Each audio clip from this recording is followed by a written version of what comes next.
the sun sets over Rome like a blade sliding through the horizon, gilding marble temples in firelight and shadow. From the Forum to the Palatine Hill, the city shimmers, a stage for power so absolute it demands to be worshipped. Statues of emperors watch with cold stone eyes, as senators whisper in the streets, their togas brushing the dust of a city both glorious and rotten to its core.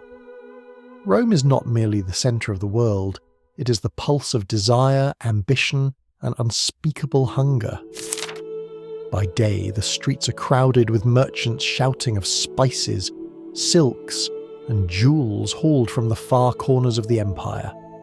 But by night, those same streets become rivers of wine and flesh.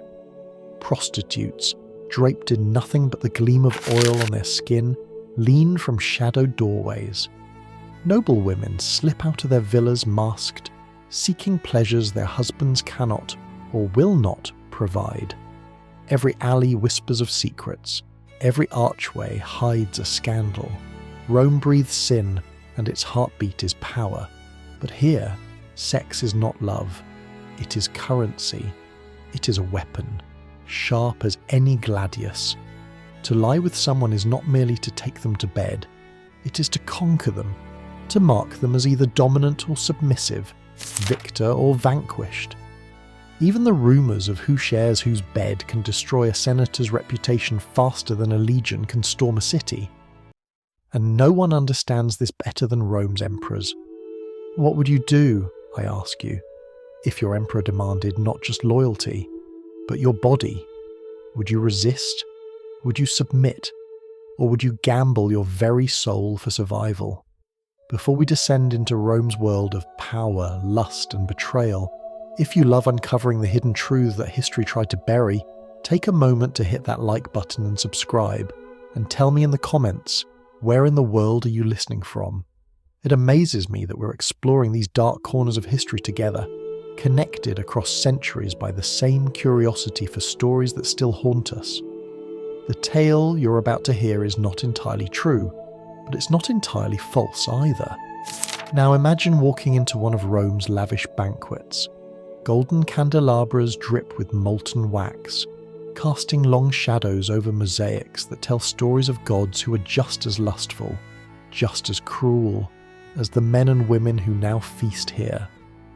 A roasted boar glistens on the table, its mouth stuffed with figs, but it is not the food that catches your eye, it is the spectacle. Nude dancers painted in gold dust move like living statues. A senator's wife leans too close to a gladiator, her fingers brushing the scars on his arms as if they were medals of honor. Every look, every gesture is loaded with meaning. Tonight's banquet is not a dinner. It is a battlefield where sex is the prize and humiliation the cost of defeat.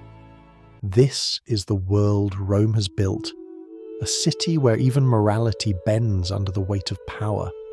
The laws of virtue and chastity crumble when emperors demand loyalty, not just of the mind, but of the body. For men like Julius Caesar, whispers of sexual submission were more dangerous than any blade. The story of Caesar's alleged affair with King Nicomedes IV of Bithynia was not merely gossip. It was a dagger aimed at his honour. In Rome, the worst thing a man could be was seen as passive, as someone conquered in the bedchamber. And yet those rumours persisted, carried on the tongues of his rivals like poison. But Caesar's time was just the beginning. The empire that followed would see pleasures and perversions that made even the gods look away. What began as whispers of scandal would evolve into spectacles so twisted, so breathtakingly decadent, that they would become the stuff of legend. From the marble halls of the Palatine to the pleasure villas of Capri, sex became Rome's second religion, one that demanded worship at a cost few could afford. Picture the Roman baths at dusk, steam curling through the air like ghostly fingers. Senators, generals, and merchants recline on marble benches, their naked bodies gleaming with oil, their voices low but cutting. Deals are struck here, not just with gold, but with the promise of flesh. It is said that in Rome's great baths you could buy anything if you knew the right name to whisper, if you knew which curtain to pull aside. Rome's sexual landscape is not a story of passion. It is a story of dominance, of survival. To give yourself to someone, willingly or not, is to risk becoming their pawn. Women like Messalina, the future empress, will soon learn how to turn this game to their advantage, while emperors like Tiberius and Caligula will warp it into something unrecognisable, something crueler, darker, and more dangerous. The city waits, its temples glowing in the last light of day, its streets humming with anticipation. The stage is set, the players are ready, and what follows will not be love stories, but tales of power sharpened to a knife's edge, of desires so twisted they would shape the fate of an empire. Power in Rome was never silent. It was not simply written into laws, carved into marble, or won on the battlefield. It was performed. It was displayed at banquets, whispered in forums, and often it was enacted in the bedroom. Sex was not merely pleasure here, it was politics. To share a bed in Rome was to reveal your status. Who was the conqueror? Who was the conquered? Who bent and who refused to bend? These were not just private questions, they were matters that could make or break an empire. In Roman society, masculinity was not just about strength, it was about dominance. To be a man of power was to always take, never to be taken. Submission in any form was weakness. A senator could lead armies, crush revolts and command legions, but if whispers spread that he had been used or conquered in bed, he might as well be a slave in the eyes of Rome. Honour lived not just in the forum but in the sheets. Julius Caesar understood this too well. He was Rome's golden boy, a general, a statesman, a man adored and feared. Yet during his campaigns in the East, a rumour clung to him like a shadow, a whisper that would never die. It was said he had shared more than diplomatic wine with King Nicomedes IV of Bithynia. Enemies mocked him with cruel nicknames, the Queen of Bithynia. The suggestion that Caesar had submitted sexually to another man, especially a foreign king, was worse than treason. It was a stain on his honour, a weakness his rivals never let him forget. Cicero himself, sharp-tongued and merciless, once sneered in the Senate, "We all know what you gave to the king of Bithynia, and it was not Rome's friendship." The insult cut deeper than any sword because it challenged not just Caesar's politics, but his very identity as a Roman man. To be seen as taken was to lose the game of power, but Caesar, ever the strategist, never publicly denied it. He laughed when others jeered, turning their whispers into nothing more than smoke. Perhaps he understood that denial only made the rumour stronger, or perhaps he knew that Rome, deep down, was fascinated by scandal. It fed on it, the way a starving crowd tears into bread. This wasn't just about Caesar. The same dynamic played out in every corner of Roman society. Sexuality was a language, one of dominance, humiliation, and control. Emperors wielded it like a weapon. They could elevate a lover with a touch, or ruin a senator's reputation with a single rumour. To be accused of being the passive one was not just gossip. It could end a career, destroy alliances, and erase a name from history. Take the case of Mark Antony. The man who would one day share Cleopatra's bed was, during Caesar's lifetime, mocked as a man who loved both women and men with reckless abandon. His enemies claimed he debased himself in brothels and baths, allowing himself to be used by slaves and gladiators. Whether these stories were true didn't matter. The idea was enough to strip away his image as a strong Roman general. In Rome, reputation was everything, and nothing corroded a man's standing faster than whispers of sexual submission. For women, the rules were even crueler. They had no choice in this game. Their bodies were traded like coins, alliances sealed with their hands and wombs. A woman could be paraded through the forum as a symbol of her father's wealth one day, and the next be tossed aside if her loyalty was questioned. Her chastity, or lack thereof, was not just her own business. It was her family's political lifeline. A single rumour of adultery could see a woman's father stripped of power or her husband humiliated before the Senate. Consider the case of Clodia, sister of the notorious Publius Clodius Pulcher. She was beautiful, wealthy and dangerous. The poet Catullus immortalised her in verses of love and venom, calling her Lesbia and painting her as both goddess and whore. Her alleged affairs with men of influence became political weapons, used by her enemies to tarnish her family's name. In Rome, a woman's virtue could be destroyed in a single sentence, her image twisted to serve the ambitions of men. The Romans believed sex revealed character. To dominate was to rule, to submit was to fall. But behind the closed doors of the Palatine Hill, where silks and perfumes veiled the darkness, these roles were blurred. Senators whispered of each other's indiscretions while doing the very things they condemned. The same men who mocked Caesar for his supposed weakness were the ones who paid fortunes for slaves to serve them in ways they would never admit in public. Sex was not just personal, it was a form of war.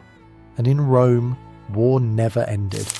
The name Tiberius once carried the weight of Rome's empire, but by the time his reign entered its later years, it had become synonymous with fear, secrecy, and whispers that no historian could fully silence. When he retreated from Rome to the island of Capri, the city held its breath. What was the emperor doing in his secluded palace above the Tyrrhenian Sea? Why did messengers arrive pale-faced and trembling, their mouths sealed as if speaking a word would cost them their lives? The stories that emerged were monstrous. Some say they were exaggerations crafted by his enemies. Others believe they were fragments of a truth so vile that no amount of time could erase it. Tiberius was not just ruling from Capri, he was indulging in appetites that turned power into something unholy. Picture the Villa Jovis, perched on a jagged cliff, its white walls gleaming in the sun like the teeth of a predator.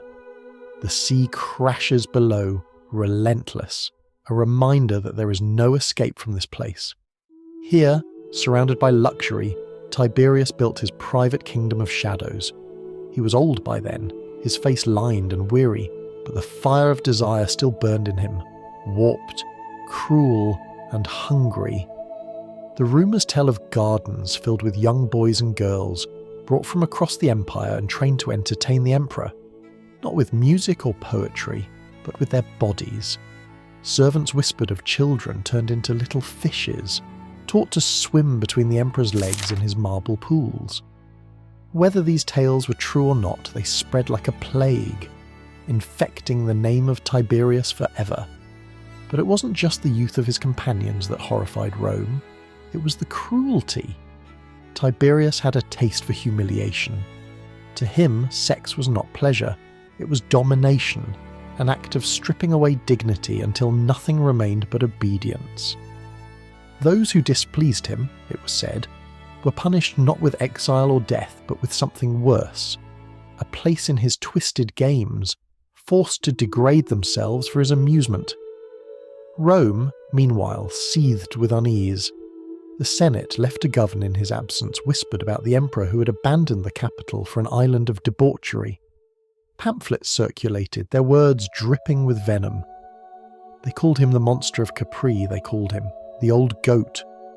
They accused him of acts too shameful to name in public, but they named them anyway, behind closed doors, over cups of wine, as though speaking them aloud would summon the very shadows of his villa. Tacitus, Suetonius, and other chroniclers painted a picture of a man who had given in to every forbidden craving. Whether they exaggerated or not hardly mattered. Rome wanted to believe it. The idea of their emperor as a recluse lost in his own vices was too satisfying, too symbolic of the decay they feared in their empire. And yet, Tiberius was not a fool. He understood the power of fear. He knew that the more grotesque the stories about him became, the less likely anyone would dare to challenge him. A man who could indulge in such horrors, the people reasoned, was capable of anything. He became a phantom of terror, ruling not just with laws, but with the very rumours that surrounded his name. But what was true We may never know. Perhaps Tiberius was no worse than the emperors who came before him. Perhaps his enemies merely sharpened their pens and painted him as a monster because they could not attack him openly. Or perhaps, in the silence of Capri, where no one could say no, he truly became something less than human. The most chilling part of his story is not what we know, but what we don't. The fragments of rumour, the whispers of servants, the half-forgotten notes of chroniclers, all suggest a man who believed that absolute power meant absolute possession. In the gardens of Capri, under the blinding Mediterranean sun, morality was not just bent, it was broken. Tiberius died far from Rome, an old man haunted by his own legend, but the stories outlived him. Even now, centuries later, when we speak of imperial depravity, his name rises first, like a ghost. And perhaps that is the greatest truth of all. Power without limits will always give birth to shadows, and Tiberius, the so-called monster of Capri, remains one of history's darkest. If Tiberius was the shadow of Rome, lurking in silence on Capri, then Caligula was its fire, a blaze so wild and unrestrained that it consumed everything in its path. His reign was brief, barely 4 years, but in that time he carved his name into history with blood, scandal, and a madness so audacious that even Rome, a city accustomed to decadence, recoiled. From the moment he ascended the throne, Caligula shattered every boundary that defined decency, power, and even humanity. His birth name was Gaius Julius Caesar Germanicus, but Rome knew him by his childhood nickname, Caligula, the Little Boot. He had been a darling of the legions as a boy, but once crowned emperor he turned that affection into something monstrous. Caligula did not simply rule Rome, he owned it. And to prove his ownership, he humiliated its people in ways that made even hardened senators tremble. For Caligula, sex was not intimacy. It was a weapon. He flaunted his power by taking what others held sacred, their wives, their daughters, even their dignity, and reducing them to pawns in his theatre of cruelty. The rumours about his relationship with his sisters, Drusilla, Julia Livilla, and Agrippina the Younger, shocked even a city well versed in scandal.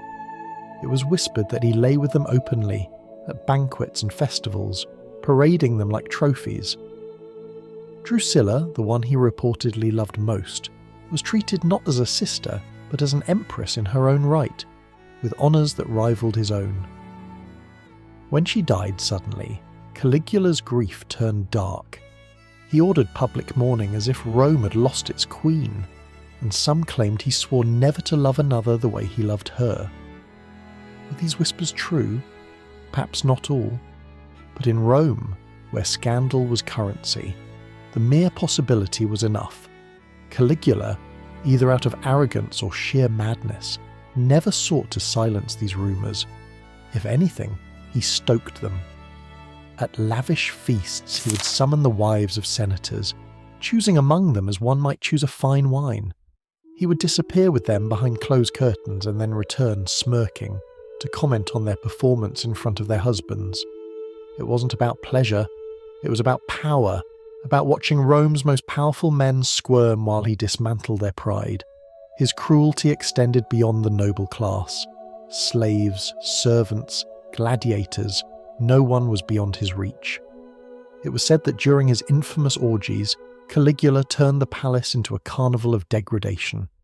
He ordered stages to be built where acts of lust and violence unfolded under torchlight, while he watched from a gilded throne, amused and unblinking. What was sacred in Rome, marriage, virtue, honour, meant nothing to him. To Caligula, they were illusions, and breaking them was his sport. But his debauchery was not without purpose. Every act of excess, every public humiliation, was a reminder to Rome that he was no mere man. He was a god, or so he believed. He demanded temples be built in his honour and statues of himself erected alongside those of Jupiter. There were even whispers that he considered marrying his horse, Incitatus, a joke so obscene it was both laughable and terrifying. Was it madness, or was it his way of mocking the Senate, daring them to stop him? What set Caligula apart was not just his depravity, it was his lack of fear.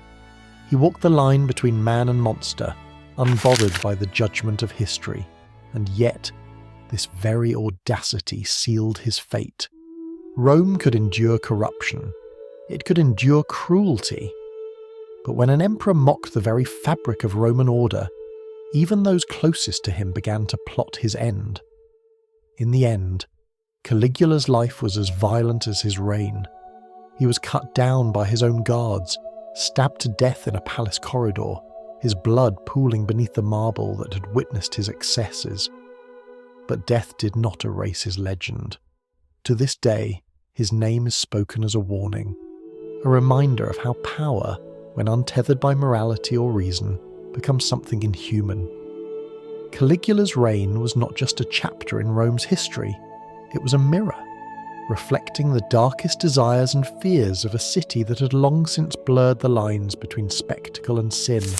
In the shadowed halls of imperial Rome, there was one name that could silence a room, one woman whose beauty and hunger for power ignited fear and fascination alike: Valeria Messalina. She was the third wife of Emperor Claudius, and though her face was delicate, her presence was a storm.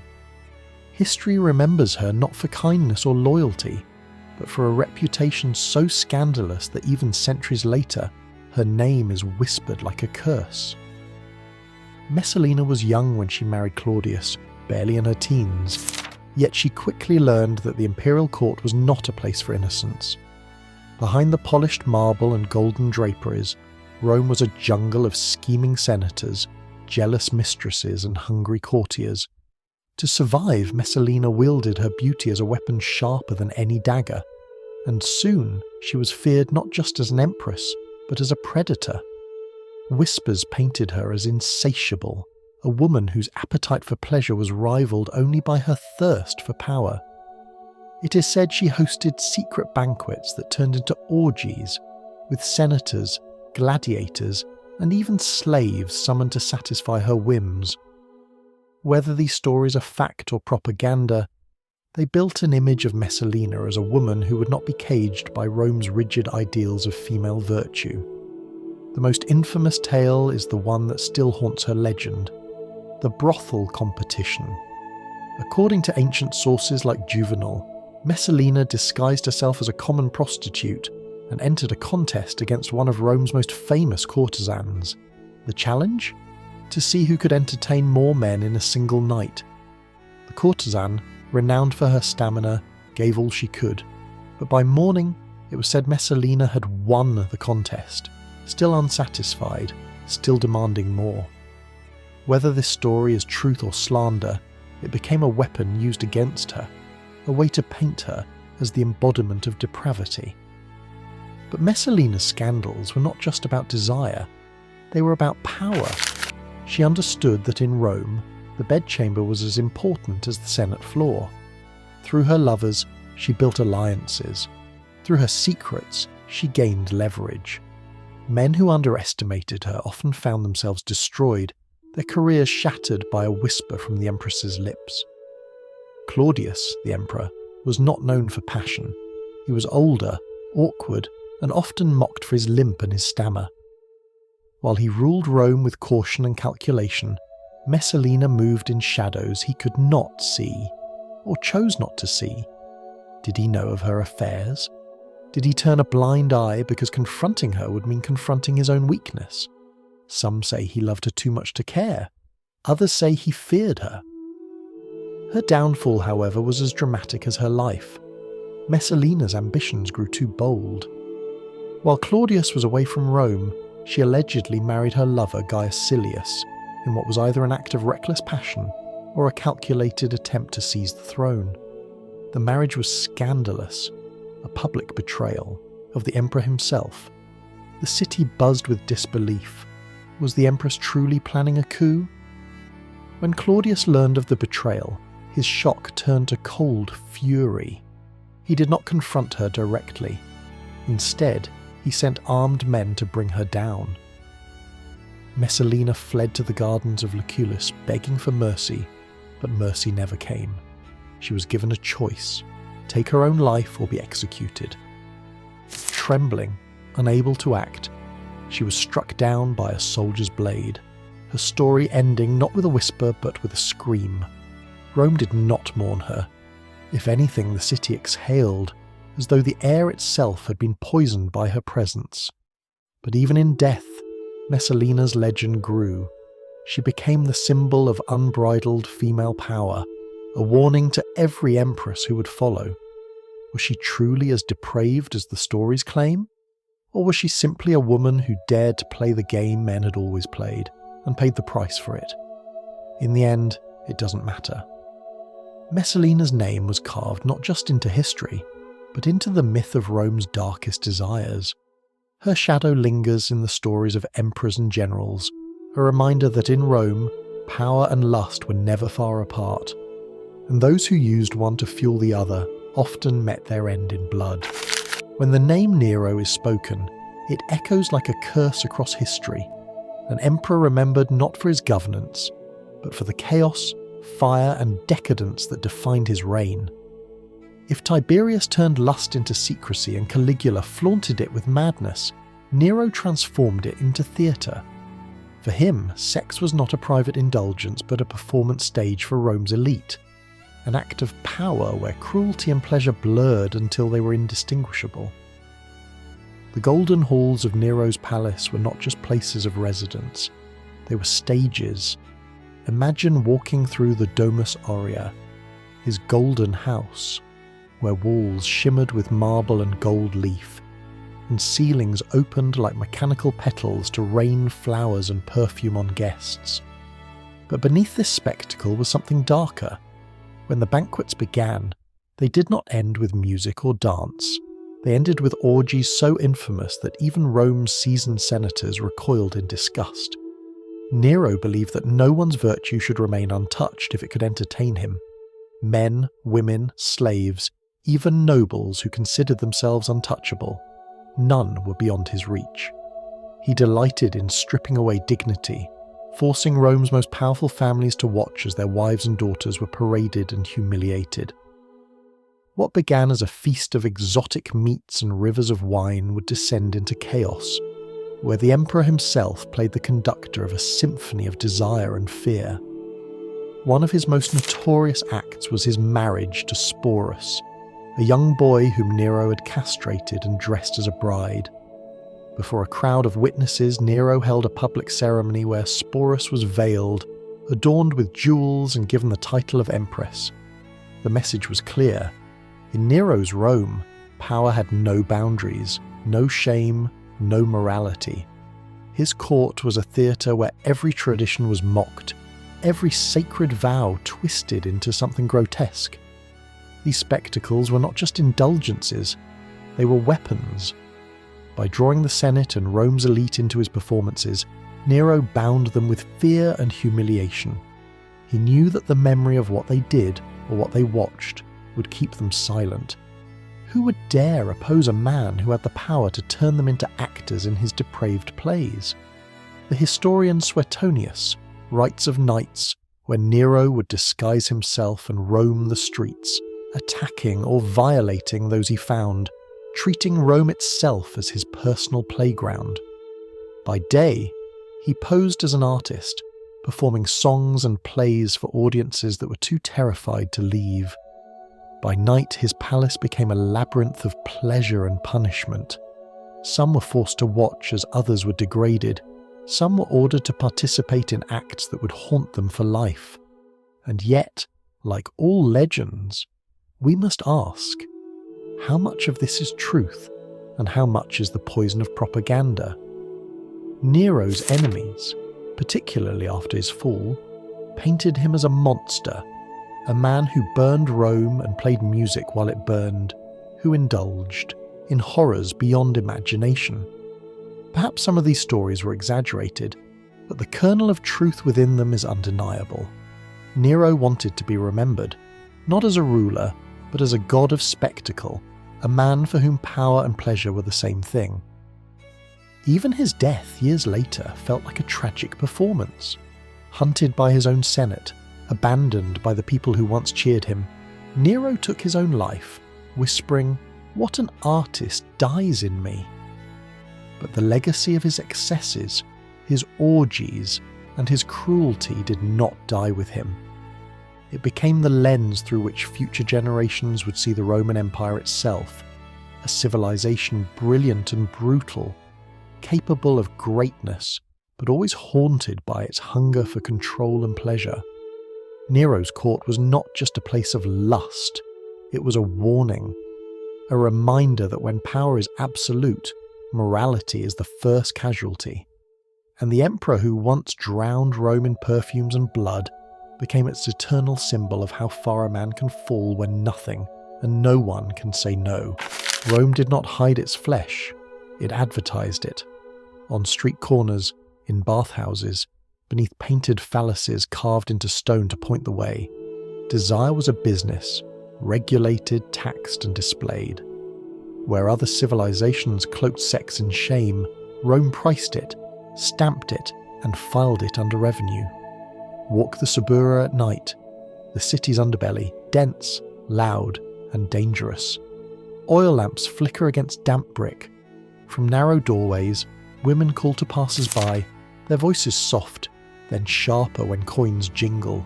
The lupanaria, wolf dens, brothels are everywhere. Cubicles with low beds, thin curtains, frescoes on the walls that leave nothing to the imagination. A man doesn't need a name here, only a coin and a preference. But even in a city that worshipped power, sex workers lived under a mark, infames, dishonoured. They could be used, but not respected, paid, but never believed. Many were enslaved. Others were freed women who had no other path to survival. The law recognised their existence, taxed their bodies, and then denied them dignity. A Roman matron wore the stola. A prostitute wore the toga, the garment of men, because Rome insisted her body was a public thing. A message stitched in cloth. You're not like other women. You're something else. Coins, spintry, stamped with numbers and explicit scenes, passed from hand to hand, tokens for a service purchased in the dark. In the baths, deals were whispered behind pillars while steam curled through the air. A senator could denounce vice in the forum by daylight, then slide his ring from his finger at midnight and vanish behind a curtain in the very same district he condemned. Hypocrisy was not a vice in Rome, it was a custom. And then there were the gladiators, Rome's living gods of the arena, scarred, oiled, idolized. Women of the highest rank, women who would never be seen without a veil, sent secret notes, paid bribes, risked everything to touch the men who fought for breath and blood.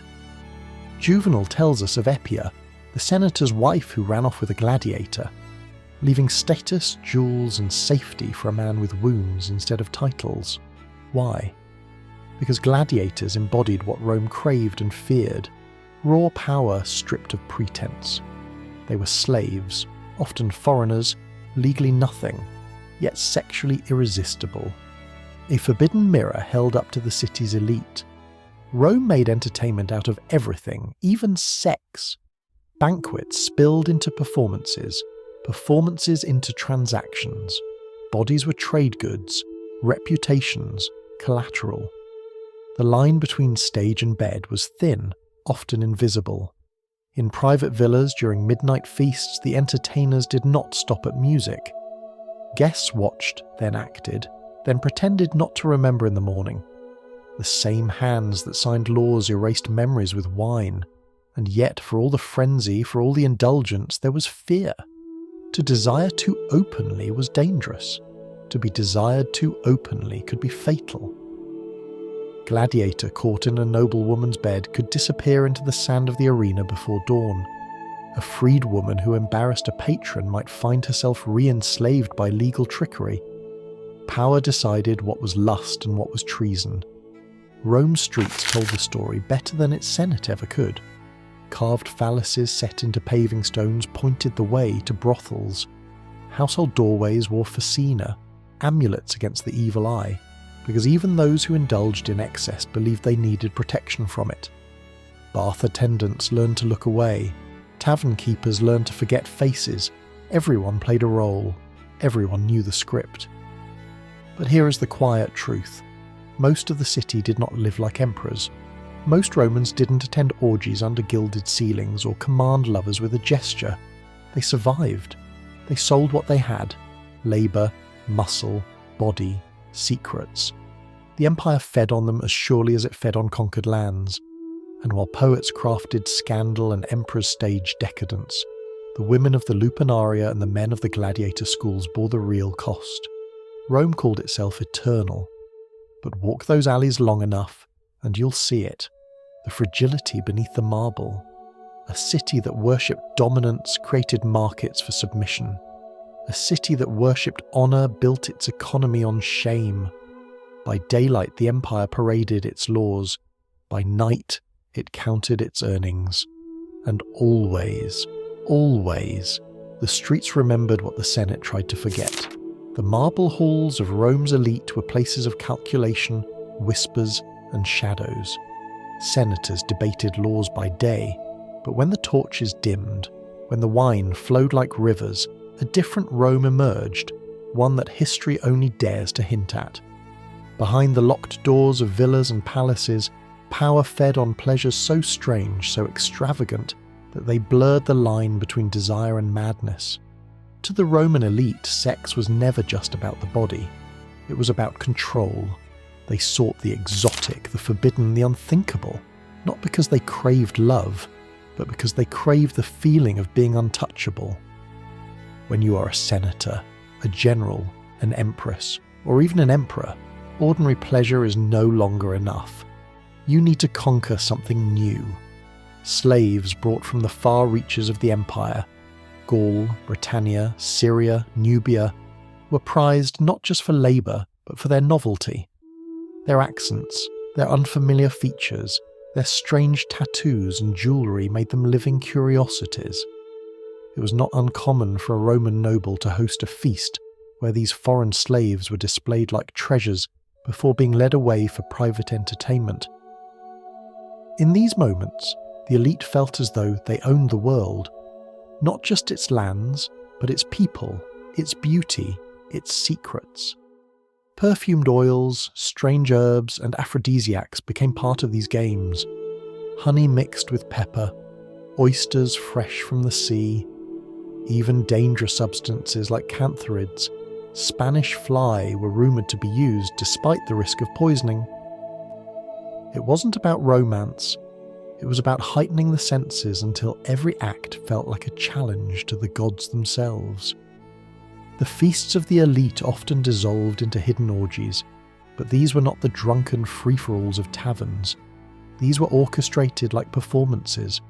Courtyards would be transformed into dream-like stages, with cushions of silk and fountains of wine. Actors and courtesans performed elaborate scenes of mythology, reenacting the loves of Venus or the seductions of Jupiter, until the line between myth and reality disappeared. Watching was never enough. The powerful wanted to step into the story, to become gods for a night. Some elite Romans developed obsessions that today sound almost surreal. There were nobles who collected lovers based on their resemblance to famous statues.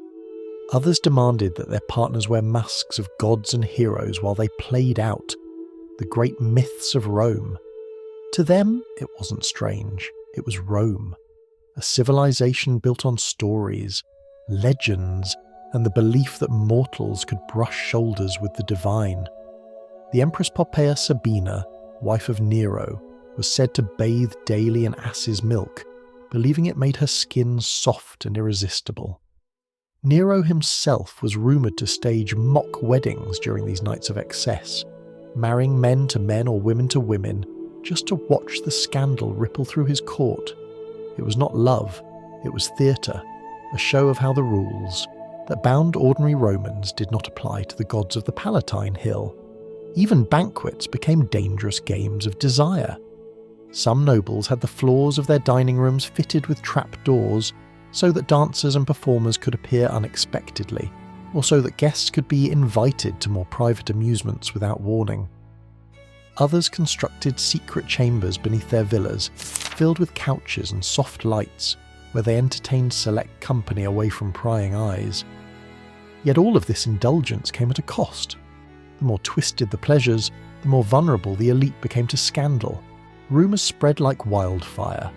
A senator who was too fond of his slave boy might find a rival whispering about it in the forum. An empress who took too many lovers might become a target for slander or political assassination. In Rome, your secrets were never safe, especially when they were delicious. And perhaps that was the real thrill, the danger. To live in a world where every desire could be satisfied was to court ruin at every turn. The elite knew this, and yet they did not stop. Why would they? They had already conquered the world. What was left but to test its boundaries, to see just how far they could fall before history caught them? Rome was not always like this. There was a time, before the Caesars and the Golden Palaces, when the city prided itself on discipline, honour and restraint. In the days of the Republic, senators wore plain togas, feasts were simple, and marriage was a contract of duty rather than desire. A Roman father taught his son to wield a sword before he learned to caress a lover's hand. But power changes a city, and absolute power rots it from within. The Republic fell, not with a single strike, but with a slow erosion of values. As Rome expanded, swallowing kingdoms and draining their riches, something shifted. The generals who returned from conquest no longer spoke of virtue or civic duty. They returned with treasures, with slaves, with silks and perfumes that made the old ways seem dull. What was one wife in a world where a man could own hundreds of bodies? What was one law when the conqueror himself was the law? Julius Caesar's rise was the first crack in the facade. He did not just conquer Gaul, he paraded his victories through Rome like trophies, feeding a hunger for spectacle that would only grow. After his death, the city became a stage for something darker. Octavian, soon to be Augustus, restored order, but it was the order of a man who understood that appearances mattered more than truth. Behind the image of family values and religious piety, the imperial household was already beginning to rot with whispers of betrayal and hidden lust. As the Republic transformed into an empire, morality became a tool, not a belief. Emperors preached virtue in public but indulged in excess behind closed doors. They held games to distract the people, giving them bread and circuses, while the elite wove webs of corruption in the shadows. Power was no longer about serving the state. It was about owning it, body and soul. The change could be felt in the very heart of Rome. Walk through the forum and you would hear senators quoting Stoic philosophy by day, only to vanish into the Subura by night. The public baths, once places of hygiene and civic life, became arenas of gossip and seduction. The line between public duty and private indulgence blurred until it disappeared entirely. The historian Sallust lamented it, writing that Rome had lost its soul after defeating Carthage. Without an enemy to fear, the city turned its weapons inward. Greed replaced honour, desire replaced discipline, and sex, raw, unrestrained, shameless, became a symbol of that decay. The very thing that had once been regulated by marriage contracts and social rules became a currency of power and pleasure, traded openly among the ruling class. By the time of Tiberius, Caligula and Nero, the shift was complete. The emperors no longer bothered to pretend. They flaunted their excesses, they staged orgies as political theatre, defiled sacred traditions to prove they were untouchable, and forced Rome to watch as its values crumbled. And the people? They cheered or they whispered. They gossiped in taverns, mocking the same emperors they obeyed. Because Rome was addicted to power, to spectacle, to scandal. It could not look away, even as its own morals drowned in wine and blood. This fall of morality was not just the story of emperors. It was the story of a city that grew too rich, too fast, and forgot its own foundations. The old virtues, modesty, loyalty, honour, were still carved into the stones of temples, but they had no meaning in the hearts of those who ruled. A senator who denounced decadence in the Senate might host a private feast that very night, complete with dancers, courtesans and whispered deals sealed over perfumed cushions. The shift from republic to empire was more than a change of government. It was a transformation of the Roman spirit itself. Power became a drug, and like all drugs, it demanded more wealth, more blood, more flesh. What was once hidden behind walls was now paraded before the people, gilded and celebrated. By the time Rome realised what it had lost, it was too late. The empire was built on conquest, but it was sustained by spectacle, and the greatest spectacle of all was not war or politics. It was the sight of its rulers breaking every boundary, daring the gods themselves to stop them. There is a silence that lingers over Rome now. The stones of the Colosseum stand hollow, their shadows stretching like scars across the ground. The marble villas are long gone, their mosaics buried under centuries of dust. Yet if you listen closely, if you let your mind wander, you can almost hear it still.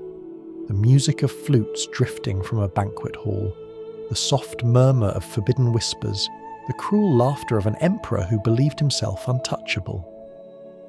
The twisted desires of Rome's rulers did not die with them. They live on, not in the flesh, but in the stories we tell. Tales of Caligula parading his sisters as trophies, of Nero marrying a castrated boy, of Messalina wagering her honour for sport, of Tiberius hiding in Capri with shadows darker than the sea itself. These stories haunt us because they reveal something eternal about power. Power does not just corrupt, it consumes. It takes every human craving, lust, greed, pride, and twists them into weapons. Rome's emperors understood this too well. Sex was never just about pleasure, it was humiliation, it was control. It was the final proof that no law, no tradition, no god could stand above the will of an emperor. But here is the uncomfortable truth. Rome's people were complicit. The senators who whispered against Caligula were the same ones who watched his banquets in silence. The poets who mocked Messalina also profited from writing about her. The crowds who cursed Nero after his death had once cheered his games, their voices rising with every drop of blood. In Rome, scandal was not just tolerated, it was craved. We like to think of history as clean lines and carved names, but it isn't. It's messy. It's built on rumours, half-truths, and the lies that are too seductive to ignore. Was Caligula truly as mad as the stories say? Did Tiberius commit every act of depravity recorded by his enemies? Was Messalina a monster, or was she merely a woman in a world where men feared her power? The truth is buried under centuries of exaggeration, yet we keep retelling the same tales, because they thrill us, because they scare us, because they feel so close to home. Perhaps that is the greatest legacy of Rome, not its roads or its aqueducts, but its myths. Myths of emperors who were as much beasts as men, myths of women whose beauty could topple dynasties, myths of a city that called itself eternal, yet rotted from within long before its walls fell. When we talk about Rome's twisted sex lives, we are not just talking about history. We are talking about the ways in which power and desire are always entangled. Every palace has its secrets, every throne its shadows. Rome just made its secrets grander, its shadows deeper, and maybe that is why, 2,000 years later, we are still captivated. We watch these stories the way the Romans once watched the arena, half horrified, half unable to look away. The names may change, Caligula, Nero, Messalina, but the hunger, the madness, the spectacle, that part of human nature is eternal. So as you leave this story behind, ask yourself, what do we really remember? The truth or the legend? And when history looks back on us, will it be our virtues that survive, or the sins we tried to hide.